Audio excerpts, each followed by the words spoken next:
సిద్ధార్థ్ సమంత నిత్య మీనన్ కాంబినేషన్లో పోయిన ఏడాది జబర్దస్త్ సినిమా వచ్చిన విషయం తెలిసిందే. అలా మొదలైంది ఫేమ్ నందిని రెడ్డి డైరెక్షన్లో వచ్చిన ఈ సినిమా డిజాస్టర్గా నిలిచింది. జబర్దస్త్ సినిమా జబర్దస్త్ సక్సెస్ అవుతుందని ఈ టీం భావించింది.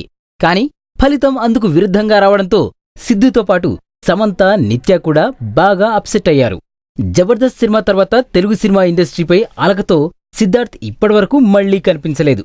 ఈ లవర్ బాయ్ హీరోగా తెలుగు సినిమా ద్వారా పేరు తెచ్చుకున్నాడు. కానీ ఇక్కడ వరుస ఫ్లాప్స్ రావడంతో కోలీవుడ్కి తన మకాం మార్చాడు. అక్కడ వరుసగా సక్సెస్లు వస్తుండడంతో సిద్ధార్థ్ తెలుగు సినిమాకు దూరమయ్యాడు. అయితే మరోసారి ఈ లవర్ బాయ్ తెలుగులో నటించడానికి గ్రీన్ సిగ్నల్ ఇచ్చాడు. అంతేకాదు, నిత్య మీనన్ కూడా జబర్దస్త్ తర్వాత తెలుగులో మరో సినిమాలో నటించలేదు. తనకు క్యారెక్టర్ నచ్చితేనే సినిమాలో ఒప్పుకునే ఈ బ్యూటీ ఇప్పుడు మరో సినిమాకు సైన్ చేసినట్లు సమాచారం.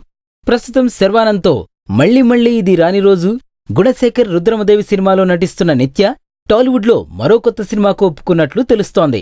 కన్నడలో సూపర్ హిట్ అయిన బెంగళూరు డేస్ సినిమాను రీమేక్ చేస్తున్నారు. ఇందులో ఎన్టీఆర్, నాగచైతన్య, సిద్ధార్థలతో పాటు సమంత, నిత్య మీనన్ నటిస్తున్నట్లు సమాచారం. ఇందులో సమంత, సిద్ధార్థ్ భార్యాభర్తలుగా నటిస్తున్నట్లు సమాచారం.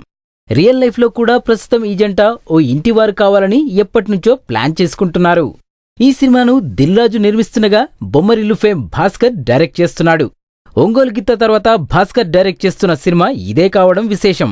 దీంతోపాటు ప్రస్తుతం దిల్ రాజు సహా అందరూ ఫ్లాప్స్తో సతమతమవుతున్నారు.